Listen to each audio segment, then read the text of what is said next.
Assalamualaikum warahmatullahi wabarakatuh. Pemirsa Tegar TV, bagaimana kabar Anda? Semoga selalu sehat dan senantiasa semangat dalam menjalankan aktivitas di hari ini. Senang sekali rasanya saya Salsakina dapat kembali menjumpai Anda dalam dialog spesial hari ini. Pemirsa, sebagaimana kita ketahui bahwa kebijakan redistribusi pupuk subsidi yang dilakukan pemerintah saat ini adalah untuk menjaga ketahanan pangan nasional. Namun, kebijakan tersebut timpang dengan keadaan petani yang semakin kesulitan. Dan untuk bisa membahas mengenai hal ini, tentu saja sudah hadir bersama kita, yakni Ki Haji Slamet Anwar dari Komisi 3 DPRD Lampung Tengah dari fraksi PKB. Assalamualaikum Pak Kiai Haji. Waalaikumsalam warahmatullahi wabarakatuh, Mbak. Bagaimana kabarnya? Sehat Pak? Alhamdulillah sehat selalu berkat doanya. Alhamdulillah ya Pak. Semangat ya Pak. Semangat, tahun baru. Kita semangatnya tetap ada. Ya, alhamdulillah. Kesibukannya bagaimana saat ini, Pak? Ya, untuk sementara ini masih biasa-biasa saja. Kalau karena saya juga sebagai orang kampung yang hidup di umumnya kampung di pertanian, ya sekarang sibuknya di sawah. Kalau nggak ke kantor, kita ke sawah gitu aja. Di samping mengemban amanah menjadi DPRD ya. Iya. Ini saya lihat dari namanya Kiai Haji Slamet Anwar. Berarti memang sebelum berkecimpung di DPRD sudah menjalankan dakwah ya Pak ya? Sudah sering ceramah dan lain sebagainya? Ya, alhamdulillah ya. Saya basic latar belakangnya memang dulu pesantren ya kan. Pesantren yang ngajar di kampung, anak-anak kampung seadanya 1, 2, 3 kita ngajar, ya itu aja sih kegiatannya dulu ya. Kemudian akhirnya menjadi Komisi 3 DPRD tidak mengesampingkan atau meninggalkan ya. Oh iya. Tidak, karena ini kalau mengajar ngaji itu kan merupakan satu kewajiban ya. Jadi kalau DPR itu kan datangnya belakangan, jadi ngalir aja. Saya mengajar ngaji dari anak-anak orang kampung, anak yang ada di pesantren, kemudian di tengah perjalanan Allah kirim satu amanah yang namanya orang katanya anggota dewan, ya saya terima aja ya kan. Jadi ngalir aja. Dan siapa tahu itu bisa menjadi media juga, sarana untuk bisa lebih mengembangkan kiprah lagi. Insya Allah, iya. Lebih luas, lebih leluasa ya. Baik, kita masih kembali lagi berbicara mengenai bahwa ada kebijakan Permentan Pak ya, nomor 10 tahun 2002, banyak sekali impact. Namun sebelum kita bicara mengenai hal tersebut, saya ingin tahu dulu bagaimana saat ini untuk kondisi pertanian di Kabupaten Lampung Tengah. Apa yang menjadi komoditas unggulan kalau kita bicara di sini? Kalau komoditas Lampung Tengah ini masih padi ya sama jagung. Jagung. Dan untuk produktivitasnya sangat tinggi, apa justru karena ada kebijakan baru yang dikeluarkan ini menjadi lemah kalau Pak Slamet melihat? Kebijakannya mana ya? Kebijakan Permentan nomor 10. Oh, masalahnya ya. Kalau Lampung Tengah sih masih stabil, tapi kalau bulan-bulan ini kayaknya banyak sekali kendala. Jadi kebijakan Kementan itu kayaknya tidak didukung dengan sarana prasarana untuk petani pupuk. Kemudian ini mungkin kelangkaan hujan sehingga debit air di kanal untuk penampungan juga kurang. Ini susah, sangat nangis ini ya petani ini. Ini saya kan petani, saya ini langsung di lapangan saya sendiri dengan teman-teman ya kan. Kemudian tidak ada edukasi, ini mau ada kelangkaan air, mestinya kan petani ini kan nggak tahu menahu, taunya ya ada penyelenggara dia maunya dikasih tahu begini, tapi ya karena dibiarkan begitu aja ya petani juga namanya tani tanpa edukasi, akibatnya seperti ini. Seperti itu. Jadi bisa kita katakan bahwa saat ini kondisi di Kabupaten Lampung Tengah sulit ya Pak. Dan untuk produktivitas lagi menurunnya ini. Kita kan belum masa panen, jadi belum bisa menentukan produktivitas hasil pertanian. Tapi kalau kita lihat dari proses awal tahapan ini, kalau begini terus bukan lagi turun tapi hancur ya kan. Hancur, prediksi hancur. Kalau memang hujannya juga kurang ya kan, kemudian pupuknya juga sampai sekarang simpang siur ya kan, harga pupuknya yang non subsidi ini 3 kali lipat harganya beli kalau petani. Melihat kondisi tersebut yang dirasakan oleh, apa yang sudah diupayakan oleh DPRD Tengah?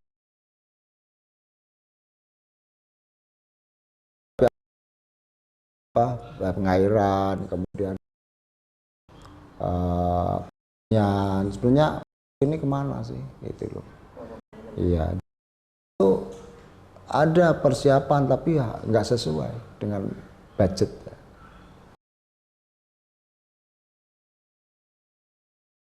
Ini ada yang kalau yang nggak kebagian ya nunggu, tapi kalau namanya orang tani kalau sudah terlambat mupuk itu perkembangan pertumbuhannya juga kurang bagus.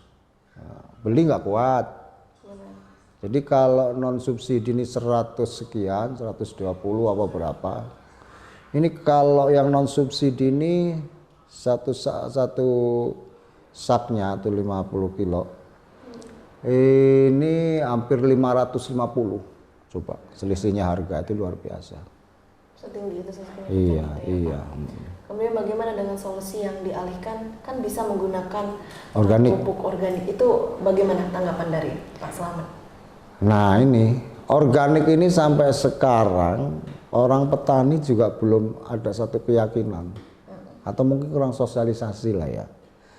Saya ini bolak-balik juga pakai organik, tapi karena sudah terbiasa puluhan tahun pakai pupuk kimia, sehingga kurang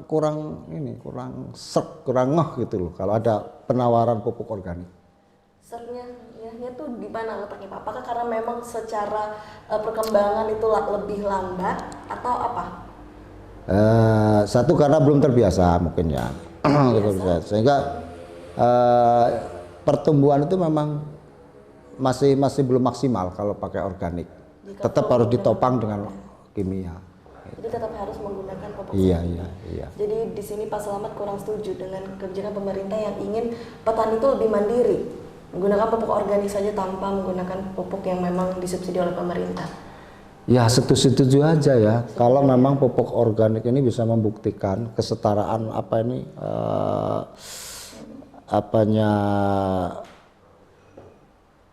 bobotnya lah ya sesuai dengan pupuk kimia, imbang-imbangan pokoknya nggak apa-apa. Kalau ada yang kita butuhkan di petani ini kan yang penting bisa mupuk.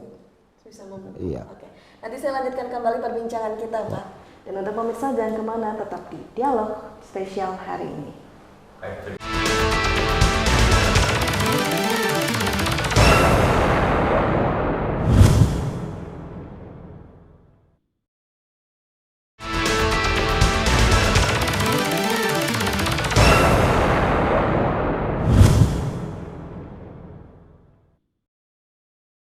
Terima kasih pemirsa, Anda kembali menyaksikan Dialog Spesial dan kita tentu saja masih membahas bersama Pak Slamet ya Pak dari Komisi 3 DPRD Lampung Tengah. Baik Pak Slamet, kita lanjutkan kembali perbincangan kita. Tadi sudah sedikit diceritakan ya Pak mengenai kondisi pertanian dan petani di Kabupaten Lampung Tengah. Namun secara keseluruhan, apakah bisa disimpulkan bahwa petani-petani yang ada di Lampung Tengah ini masih belum bisa dikategorikan sejahtera atau justru sebaliknya Pak? Kalau menurut saya sih ya masih jauh dari sejahtera. Ya. Satu gini, antara modal dengan pendapatan ini masih belum berimbang. Nah, kalau namanya pendapatan sama pengeluaran belum berimbang, berarti kan belum sejahtera. Mestinya petani ini pengeluarannya dengan pendapatannya berimbang sudah alhamdulillah. Pupuk mahal, susah. Sekarang ini apalagi air juga susah. Kemudian nanti harga bahan pokok naik. Sementara tabungan beras yang di rumah-rumah udah mulai habis ini, mulai mau dijualin untuk nanam padi lagi ya kan. Tapi harganya kita beli sudah mahal. Nggak sesuai nanti kalau pas panen murah. Nah, saya ini nggak tahu ini permainan pola ekonomi di Indonesia ini seperti apa. Yang jelas petani ini ya untung petani ini sifatnya qanaah, nerima udahlah, makanya ya cukup aja sih, alhamdulillah. Cukup saja. Dan Pak Slamet sendiri melihat ya Pak, Iya. bertemu langsung, mendengar langsung keluhan-keluhan dari para petani. Iya. Tadi pagi hari ini saya ke lokasi, ke tempat, ke sawah, udah orang itu udah rebutan air, kan kasihan juga hati-hati. Jadi gara-gara air ini juga dengan tetangga hampir nggak rukun juga karena kekurangan air. Makanya saya mohon dengan pemerintah ini, fasilitas infrastruktur jalan penting. Ya, tapi untuk pengairan di kanal-kanal di penampungan sana itu ya lebih penting menurut saya. Nah, seperti apa, kalau nggak ada hujan bagaimana, kalau supaya ada hujan penampungnya awet bagaimana. Ini kan hampir tiap tahun ini. Hampir tiap tahun seperti ini. Iya. Jadi bisa dikatakan bahwa memang pemerintah yang di Kabupaten Lampung Tengah mengenyampingkan mengenai hal tersebut sehingga terlalu fokus pada hal lainnya. Kalau Pak Slamet melihat? Kalau menurut saya katanya masih di infrastruktur jalan terus. Iya. Tapi kalau jalannya bagus, petaninya melarat, nggak punya bahan pokok apa-apa, ya pasar sepi, ya kan. Kemudian begal atau kriminalitas karena penopang ekonomi Indonesia ini dari pertanian. Kalau ekonominya ambruk udah otomatis ini kaitannya dengan perut. Apalagi di Lampung Tengah itu sebagai lokomotif utama juga ya Pak, produksi hasil pertanian. Dan bagaimana kalau untuk saat ini respon dari pemerintah? Apakah sudah dikomunikasikan Pak mengenai suara-suara dari petani ini yang semakin hari semakin mengeluh terdengar oleh Pak Slamet? Insya Allah kemarin kita akan panggil dari kita udah coba telepon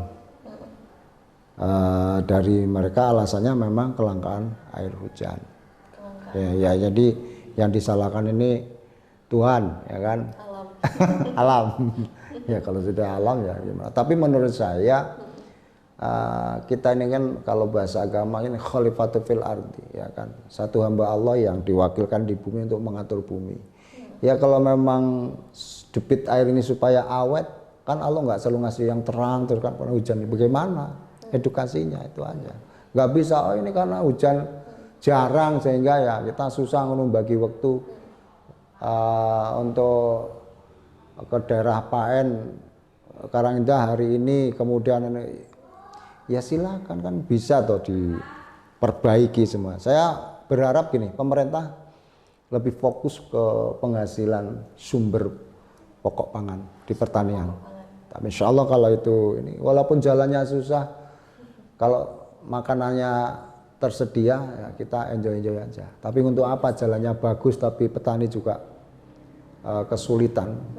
Tapi saat itu memang tidak ada solusi yang diberikan saat Pak Slamet mengkomunikasikan mengenai hal ini. Kemarin saya tanya kepada petani, sampai saat sekarang ini belum komunikasi dengan kelompok tani, dengan kelompok Kapoktan dari pengairan, katanya ada belum sosialisasi. Tapi kalau hanya sekedar informasi, aslinya belum rapat resmi dari kelompok-kelompok tani itu. Kemudian ada yang ke tempat di penyimpanan air, memang di sana itu ada semacam kanal yang sudah alih fungsi, itu aja. Seperti itu, hanya kanal berfungsi. Tapi kalau kita lihat sebenarnya apa sih Pak yang spesifik sangat yang diinginkan oleh para petani yang mungkin sekiranya bisa didengar oleh pemerintah yang saat ini mungkin tengah menyaksikan? Petani mengharapkan gini, sederhana ya. Sederhananya gini. Coba untuk tempat air itu supaya pusat yang untuk nampung air di sana itu diperbaiki ya seperpanen mungkin kan. Bagaimana petani ini nanti kalau pas musim tani nggak susah air, karena ini kan bukan tahun-tahun ini aja, hampir setiap tahun seperti ini. Setiap tahun seperti ini. Iya. Jadi sebelum adanya kebijakan mengenai permentan ini memang sudah sulit. Udah sulit. Iya, sudah hampir 10 tahun kita. Tapi wilayah saya ya, wilayah kecamatan saya ini mulai Karangenda, kemudian Gayor Sakti, Seputi Agung, terus ke atas sampai ke bawah ini. Gitu. terbanggi besar. Itu udah tiap tahun. Tiap tahun Gitu, selalu ya. terjadi. Ditambah dengan adanya kebijakan baru juga berarti semakin memperarah keadaan kesejahteraan petani sekarang. Ya seperti itulah kalau kita rasakan. Ya, ya. Kalau dari DPRD apakah tidak ada yang bisa lebih diupayakan? Karena kita lihat dari kondisi memang sudah 10 tahun lebih. Berarti ada yang tidak benar di sini Pak kalau kita lihat dari kurun waktu selama itu namun tidak ada perubahan. DPRD ini kan tugasnya hanya pengawasan ya kan, kemudian memberikan edukasi, tidak bisa eksekusi, bisa kasih masukan. Yang bisa eksekusi itu kan eksekutif. Tidak bisa memaksimalkan 3 fungsi Iya. tidak mampu. Iya nggak mampu. DPR ini hanya ini loh, ini seperti ini. Kita ini wakil rakyat ya. Kalau udah nggak didengar ya udah lo tanggung sendiri dosanya. Seperti itu. Iya, yang penting kita sesuai dengan undang-undang. Payung hukum saya kan pengawasan, kemudian undang-undang, kemudian budgeting ya udah. Ya nggak, kita ini nggak bisa apa-apa. Tidak bisa apa-apa. Ya karena dengan payung hukum yang terbatas saya ini. Gitu. Tapi kalau dari segi pengawasan, apakah bisa dikatakan ada permainan di sini Pak atau justru tidak? Wallahualam bishawab, saya nggak mau ngomong ini ada permainan apa enggak. Yang jelas gini, kalau saya jadi bupati umpamanya ya kan, Bupati Lampung Tengah umpamanya, ditakdirkan oleh Allah, jeritan masyarakat kecil itulah yang akan saya prioritaskan. Itu dulu. Pengembangan Ya, lainnya. nomor 2. Yang penting Iya, yang penting selesaikan dulu nih orang-orang kecil. Yang orang kecil itu kan udah susah dari dulu. Kapan dia mau seneng? Gitu. seperti itu. Jadi bupati yang saat ini kurang memfokuskan. Hal itu mancing-mancing. memprioritaskan. Ya, mungkin sudah prioritas, mungkin belum ke sana. Belum. Kalau bupati sekarang kan baru 3 tahun. Ini aja mau selesai. Besok mau pilih mau pilkada lagi, gimana mau fokus ya kan? Baik, kalau gitu nanti kita lanjutkan kembali Pak Slamet perbincangan kita. Dan untuk pemirsa jangan kemana, tetap di Dialog Spesial.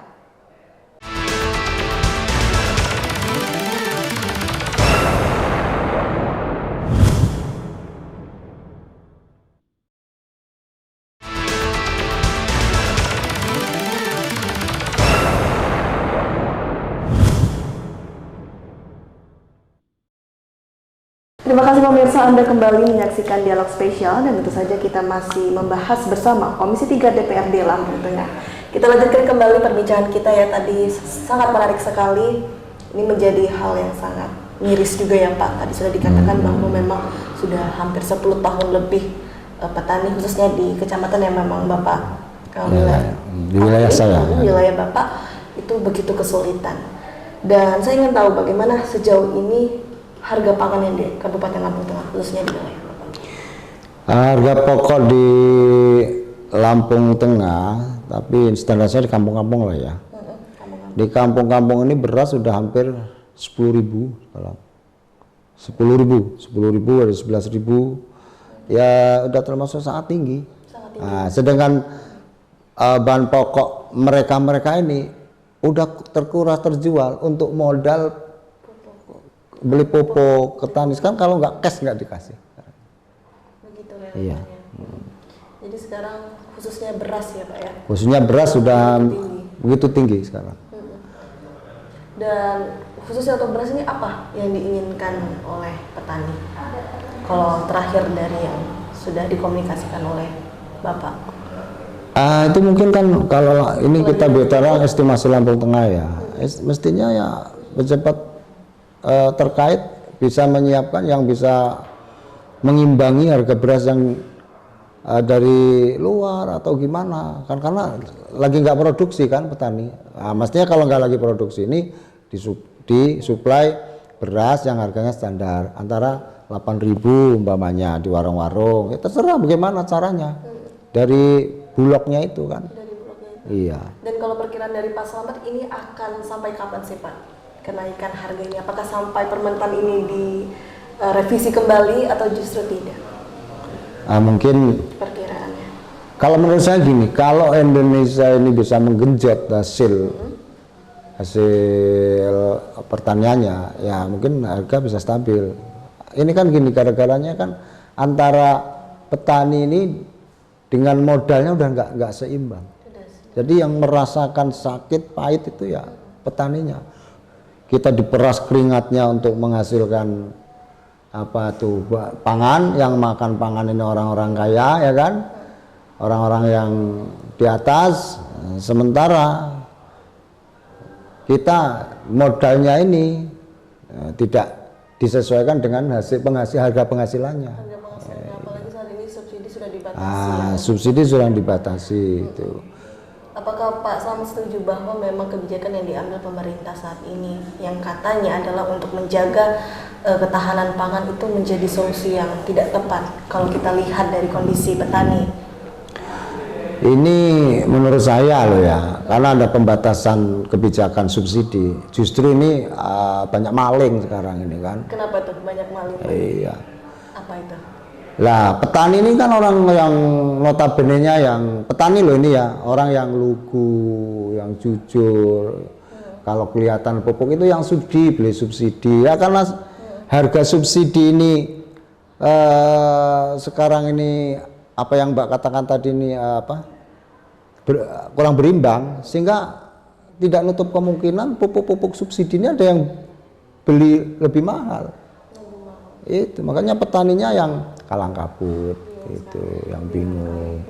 Udahlah kalau mau subsidi semua, kalau enggak sekalian, malah selesai. Iya, petani ini enggak banyak nuntut kok, enggak banyak nuntut. Yang penting pupuk ada, mau mahal, yang penting ada mahal tapi yang wajar gitu loh. Nah, ini kan karena ada subsidi, ada enggak, akhirnya ya begini akhirnya banyak maling itu. Gitu. Dan jika berkesempatan Pak Slamet untuk bisa memberikan saran kepada pemerintah apa Pak? Jika Permentan ini benar-benar bisa direvisi, apa yang ingin disarankan? Saran saya untuk Permentan nomor 10 ini? Pengawasannya ya. Pengawasannya ini harus betul-betul pendampingan bahwa pupuk subsidi ini betul-betul nyampe ke masyarakat. Jangan dipersulit anunya. Edukasinya. Iya. Jadi sembari diberikan kebijakan tersebut, edukasi juga harus. Jangan dipersulit. Kan tinggal enak. Kampung kepala jadi perintah dari bupati kecamat ke kampung berapa area, kemudian di situ sudah enak itu aja. Seperti itu. Nggak usah ngambil di sana itu subsidi loh, kadang ada, kadang enggak, kadang ada yang nyumput. Ini gimana? Karena itu akibat pembatasan tadi. Pembatasan. Kalau menurut saya ya udahlah. Kalau memang pemerintah nggak kuat subsidi, nggak usah subsidi gitu aja. Biar pupuk biar ada gitu, jadi tenang. Kan komoditas awalnya kan 70, sekarang 9. Itu ada saran tidak untuk itu Pak?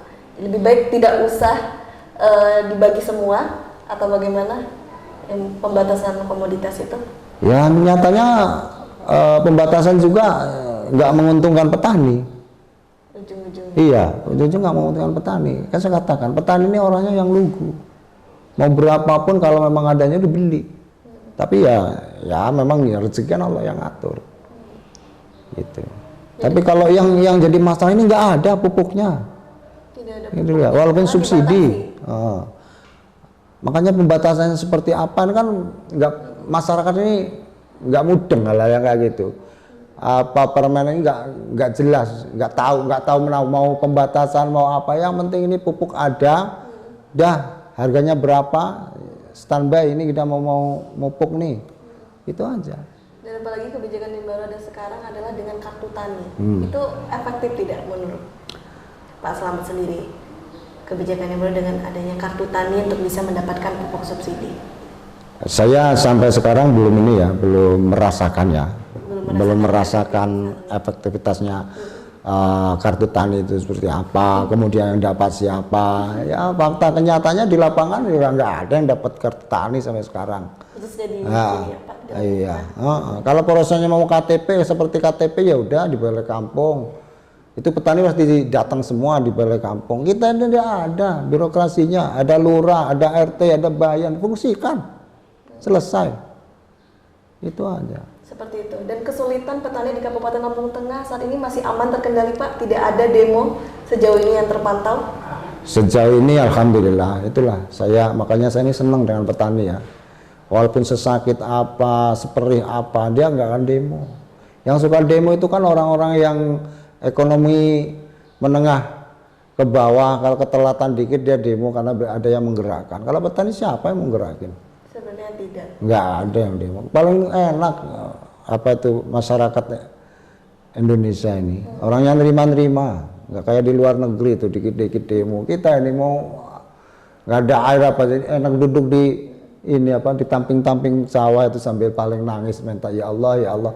Tapi gini loh, orang tani itu kalau udah nangis ya Allah ya Allah, ini yang kalau sampai nggak terdengar, ini dengerin nih yang ngedengerin tipe-tipe semua, sampai petani itu ngejerit kemudian nggak cepet difasilitasi, tidak tepat dituruti kemauannya, takutnya ada musibah itu aja. Takutnya ada musibah. Iya, karena dia Musibah doanya ini akan dikabulkan oleh Allah. Akhirnya kena semua kan, pejabatnya, yang kaya, ekonomi udah kena semua, yang baik juga kena musibah. Seperti itu. Baik, nanti Pak Slamet, menarik sekali ini, nanti kita lanjutkan kembali perbincangan kita. Dan untuk pemirsa jangan kemana-mana, usai jeda pariwara di Dialog Spesial.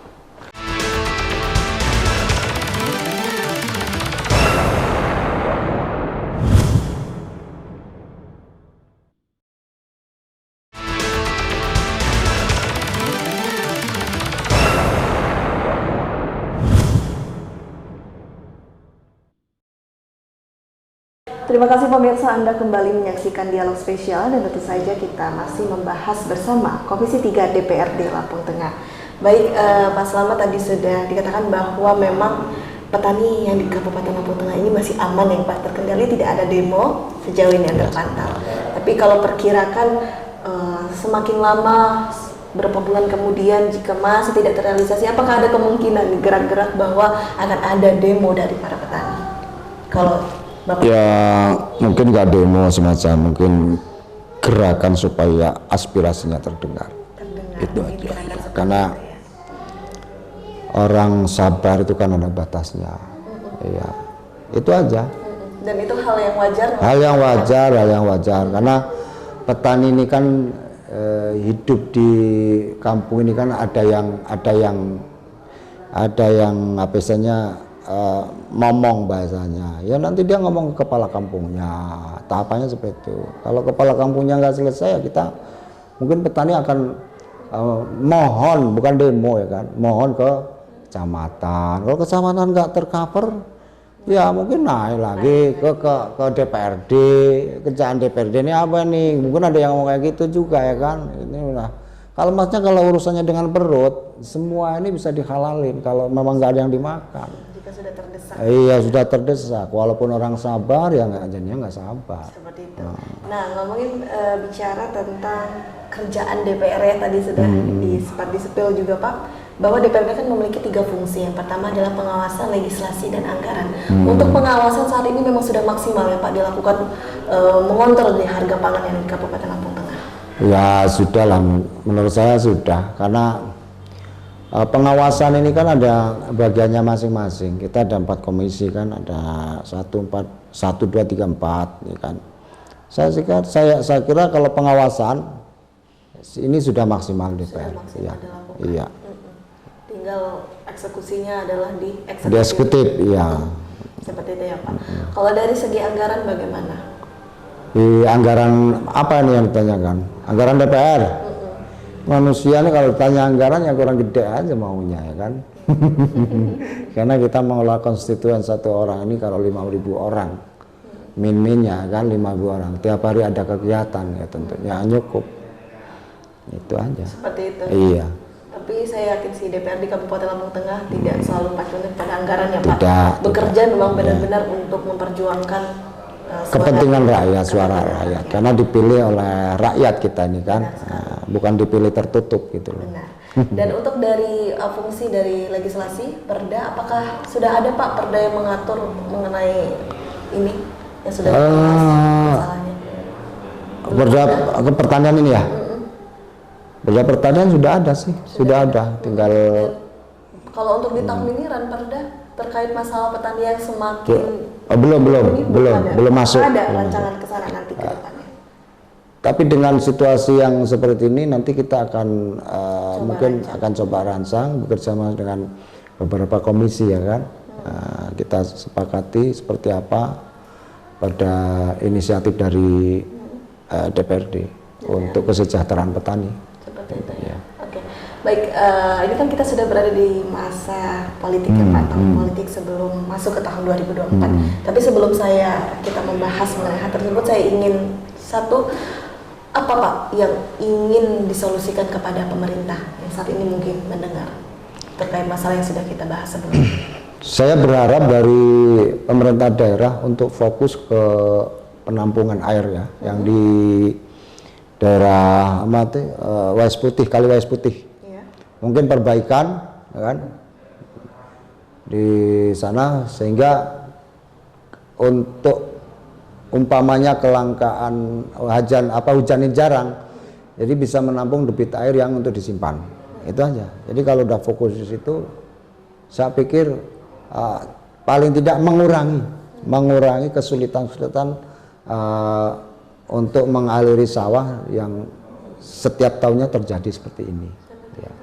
Harapan saya fokus ya tahun depan ini, mungkin kita anggarkan berapa miliar untuk perbaikan itu. Baik. Dan untuk masyarakat apa bahasanya agar petani khususnya di Kabupaten Lampung Tengah bisa tenang? Ada yang ingin disampaikan untuk petani? Petani ya seyogyanya seperti hidup di kampung, nggak usah terlalu mengikuti kehidupan yang sekarang lagi ngetren ya kan. Ya, karena kita ekonomi yang paling bawah, tentunya bisa memaksimalkan kebutuhan hajatan, umpamanya ya sesuai dengan kemampuan, nggak usah ngirim semua orang umpamanya. Kita sepandai-pandai mungkin untuk mengatur siklus ekonomi ya, minimalisirnya pengeluaran. Saya yakin kalau orang petani ini kalau ada beras kan tenang, itu aja. Kalau sayuran kita hidup di kampung kan masih rukun ya kan, saling bergantian. Oh ini ada sayur ini, ada ini, ya udah nggak beli, itu untungnya di kampung itu aja. Nah, tapi itu hiduplah sesuai dengan kemampuan, sesuai dengan lingkungan apa yang ada. Baik. Jadi belajar untuk menerima ya. Iya. Apa yang sudah direzekikan hari ini terima. Iya. Baik, Pak Slamet, tadi kita sudah banyak membahas mengenai permasalahan petani yang tak pernah kunjung usai, yang saya rasa tidak hanya terjadi di Kabupaten Lampung Tengah, tapi terjadi di daerah lainnya juga. Mungkin ini bisa kita simpan dulu sembari kita menunggu keputusan dari pemerintah, apakah akan merevisi kembali kebijakan yang baru keluar saat ini. Saya ingin membahas mengenai politik. Wah, ini merupakan topik yang tidak apel kalau tidak kita bicarakan ya Pak di tahun politik saat ini. Namun saya ingin tahu dulu bagaimana sejauh ini suasana politik yang ada di Kabupaten Lampung Tengah. Apakah sudah terasa nih Pak hingar-bingar kompetisinya antar calon, apa justru masih aman, masih damai? Kalau saya rasakan dengan bahasa tubuh ini sudah mulai hangat ya. Sudah mulai hangat, dilihat dari mana? Udah hingar-bingar juga ada mulai ya, dengan adanya banyak spanduk-spanduk bertebaran di pinggir-pinggir jalan, banyak di pohon-pohon gede udah mulai gambar nempel-nempel calon pemimpin. Itu aja. Sudah mulai. Dan kalau dari calon-calon di Kabupaten Lampung Tengah ini apakah banyak Pak dari generasi milenial? Karena kita tahu bahwa khususnya di tahun ini hingga tahun 2004 itu banyak sekali anak-anak muda yang berani untuk mencalonkan legislatif. Kalau di Kabupaten Lampung Tengah termasuk banyak dan anak mudanya? Kalau saya lihat ini di PKB ya. Kalau di PKB ini hampir 30-40% anak-anak muda yang masuk. Justru? Iya. 30-40% ya Pak? Anak-anak muda. Dan itu merupakan hal yang justru positif atau gimana kalau Bapak melihat? Menurut saya hal yang positif, berarti anak-anak muda ini positive thinking, berani untuk spekulasi di dunia politik. Berani untuk spekulasi. Kenapa untuk berani spekulasi? Apakah memang menyeramkan itu dunia politik secara realitanya? Ya, karena di dunia politik ini kan gini, secara nasib ini kan nggak bisa ditentukan 80%, 90% nggak bisa. Nah, jadi kalau di politik ini keberhasilan angkanya itu hanya 30-40%. Iya, kalau 12 kursi di dapil saya kemudian diributin 50 kali 11 partai hampir 500 orang. Iya, 50 hingga 500 orang ya. Iya. Pak? Tapi nanti dilanjutkan kembali setelah jeda pariwara berikut ini.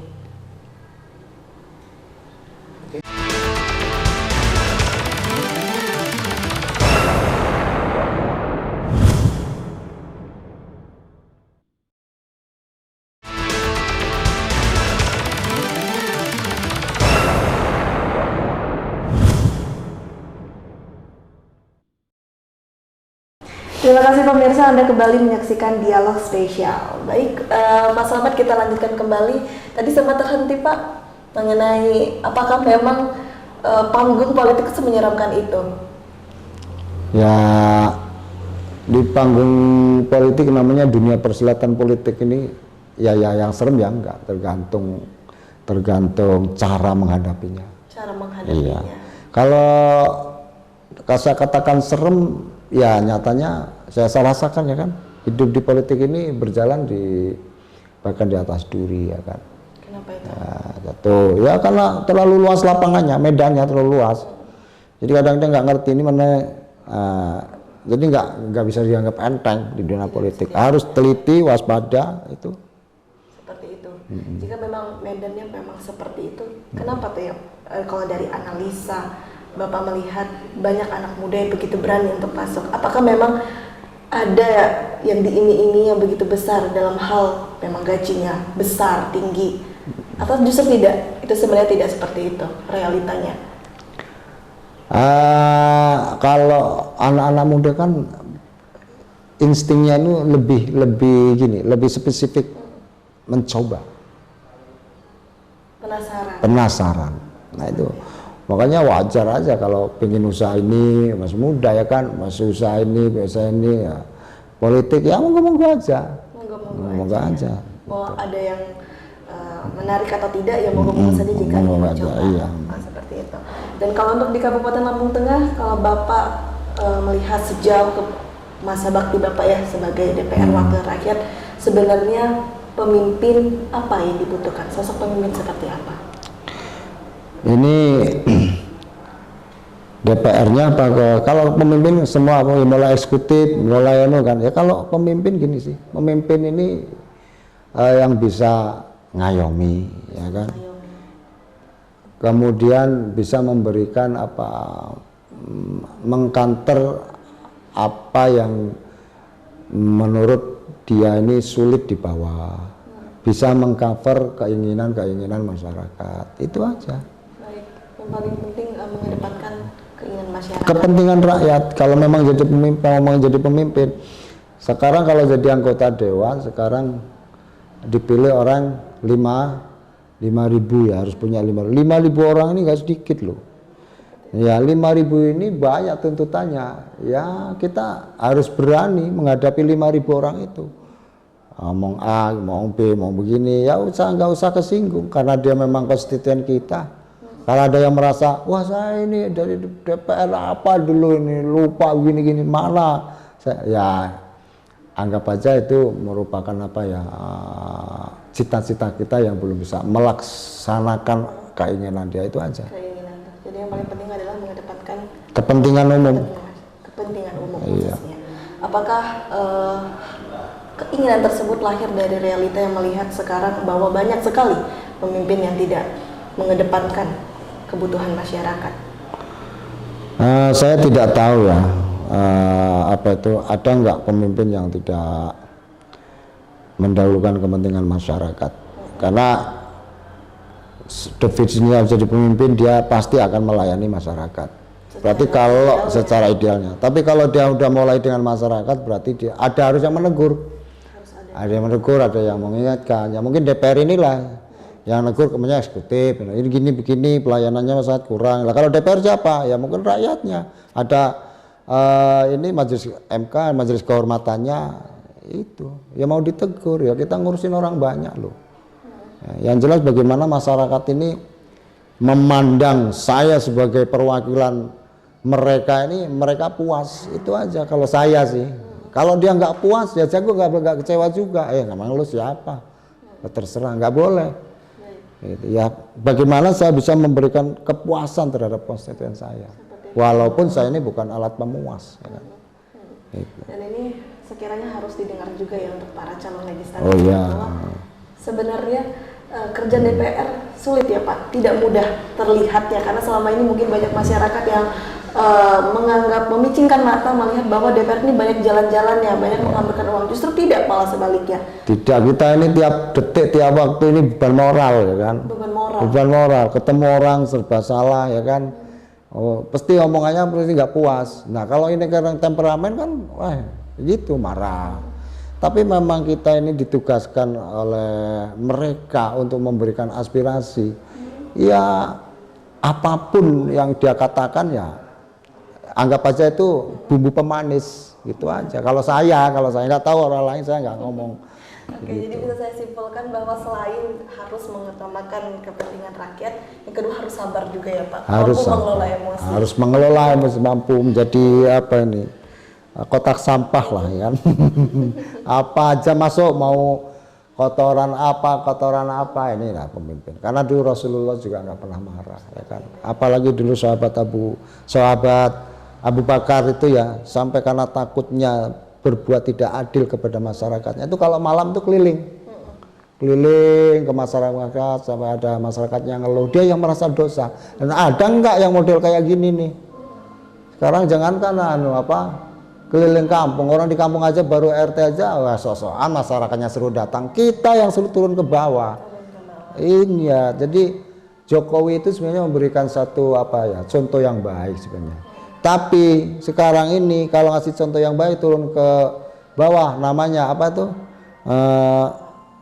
Yang sering disebut orang itu apa? Pencitraan. Kan kerok juga ya kan. Ya udah, kalau saya sih nggak ada pencitraan. Kalau memang ini kebutuhan yang harus turun, nggak usah ngurusin mulut orang. Tapi pencitraan bukankah penting untuk pejabat publik? Gini loh.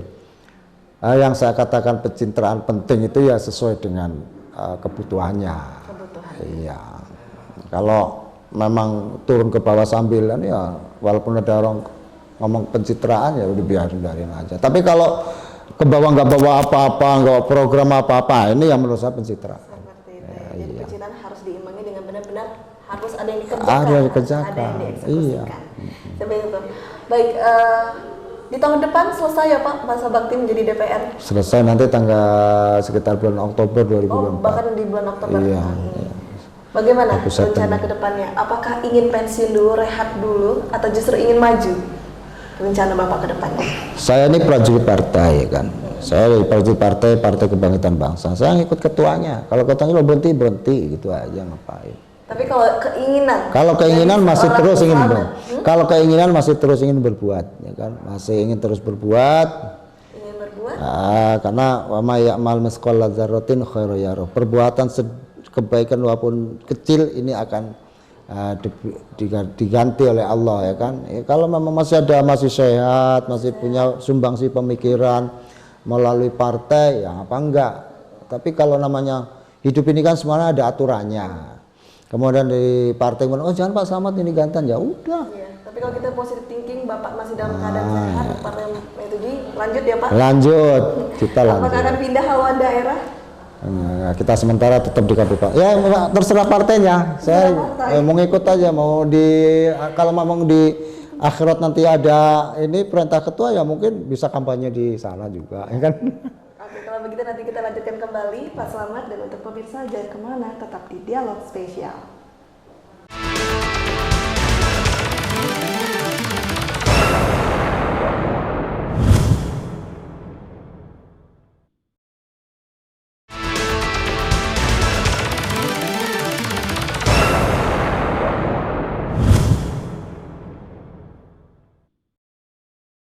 Terima kasih pemirsa, Anda kembali menyaksikan Dialog Spesial, dan tentu saja kita masih membahas bersama Komisi 3 DPRD Lampung Tengah. Baik Pak Slamet, jadi ada kemungkinan akan maju ya Pak selagi dari ketua mengizinkan. Tapi kalau dari segi anggaran bagaimana Pak? Apakah benar isunya bahwa untuk maju tuh harus mempersiapkan anggaran sedemikian rupa? Itu menurut saya ya situasi dan kondisi ya kan. Apa itu situasi dan kondisi itu maksudnya apa? Situasi kondisi ini gini, namanya orang punya target capaian. Ini saya pengen rumah bagus nih, ya otomatis dong beli cat yang mahal-mahal, ya kan? Ya relatif. Jadi, kalau ada orang pengen jadi anggota dewan dengan emosional yang tinggi, ya itulah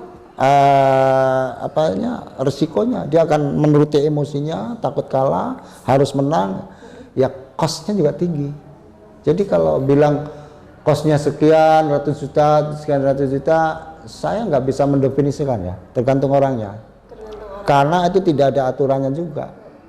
gitu. Jadi Pak Slamet tidak menutup kemungkinan bahwa memang ada anggaran sedemikian rupa untuk bisa maju. Ya kalau saya dengar ada yang habis 700 juta, ada yang habis 1 M. Tapi kalau Pak Slamet melihat itu perlu tidak Pak? Apakah justru dengan murni saja sebenarnya bisa untuk menang di pertarungan ini ya, kalau bisa kita lihat pertarungan politik ini? Kalau saya jadi orang gini, di politik ini sudah, saya kan satu kali kalah, 2 kali menang. Nah, kalau petarung ya kan. Satu, saya dulu gini loh, Jer Basuki Mawabeo ya kan. Jer Basuki Mawabeo kalau memang mau ya biaya tetap di belakangnya. Yang kedua ini apa yang digembor-gemborkan katanya sampai 700 juta, saya nggak habis juga. Enggak, ya tergantung pendekatan dengan masyarakat, termasuk niat yang tulus itulah. Saya ini begini, makanya di DPR juga saya ya sedapatnya ya gaji ya itu aja nggak lebih. Tapi ada tipskah dari Mas Slamet untuk maju bisa memenangkan hati masyarakat tanpa uang, money politik? Ada tips? Tips saya karena saya orang agama, konsepnya pakai agama. Tipsnya silaturahim. Kata Rasulullah, kalau silaturahim kamu akan panjangkan umurnya, akan kamu rezekinya diperbanyak. Itu aja, ya otomatis toh. Kalau banyak saudara kita silaturahim, ini juga akan murah kosnya. Tapi kalau sudah perlente, semua diukur dengan finansial, hidup ini kalau sudah diukur dengan finansial, seberapa murah kecil itu akan menjadi mahal. Masyarakat itu tetangga kita, tapi udah kita ukur bahwa kita itu dia tetangga saya harganya sekian, ya akan jadi mahal. Tapi kalau silaturahim kita nyambung hati, ya udah nggak pakai duit, udah Pak Yai saya tetap kesampaian lah, ya syukur, ya kan berarti ngelongin nih rupiahnya nih. Kalau seharusnya per kepala 50 atau 100 kita nggak sama sekali. Nah, memang ada juga yang karena jauh nggak silaturahim, kita kan untuk berjalan 5 kecamatan kan butuh waktu juga nih, cari orang nggak gampang. Ada yang paradigmanya ini pragmatis juga, kan jarang ketemu Pak Yai masa rokok, ya udah kita beliin rokok. Nah itu yang namanya transaksi. Ada juga yang kayak gitu, tidak semua ya. Sebenarnya tidak bisa benar-benar murni ya Pak? Nggak bisa, tapi kalau yang murni ya itu karena sudah dia begitu mau masuk ke calon wakil rakyat, dia pemikirannya udah pragmatis semua, dia akan tersandera dengan situasi kondisi seperti itu. Lah saya nggak mau. Tidak mau ya Pak? Ya nggak mau. Apa berbeda sekali ya Pak kalau pemimpin menang dengan embel-embel money politik?